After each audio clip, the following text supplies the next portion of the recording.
Stai pensando di comprare una barca usata? È fantastico! Prima di lanciarti nell'avventura dell'acquisto di una barca ci sono alcune cose che dovresti sapere.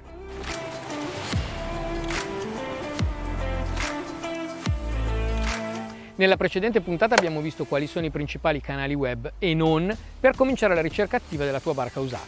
Se te la sei persa, cerca la puntata numero 3 nella playlist Mi compro la barca usata. E ora continuiamo. Una volta che hai individuato le barche che fanno al caso tuo, potrai cominciare a fare una lista con le imbarcazioni selezionate e che più ti interessano. Ricordati di inserire sempre il link dell'annuncio per non rischiare di perdere la pagina. In questa fase potresti anche aggiustare il tiro sulla tipologia di barche che stai cercando, perché guardandone molte potrai accorgerti che alcune delle caratteristiche che consideravi essenziali nella tua prima valutazione in realtà non lo sono e ne aggiungerai altre delle quali non avevi tenuto conto. Ricordati sempre di aggiornare la tua lista della quale abbiamo parlato nella puntata numero 1. Nei filtri di ricerca potresti anche inserire la zona in cui vorresti trovare la tua barca. Insomma, ricordati sempre di tenere conto dei costi per andare a visitare le barche che ti interessano e quelli per un eventuale trasporto, aggiungendoli alla lista budget. A questo punto avrai individuato eventuali modelli che fanno al caso tuo. Vuoi farti un'idea con chi ha esperienza sulla barca che hai trovato? Allora iscriviti ai gruppi Facebook dedicati alle barche che ti interessano. Chiedi le informazioni sul modello, chiedi che pregi e difetti ha quel tipo di barca e cerca di farti un'idea quanto più possibile dettagliata su ciò che andrai a trattare.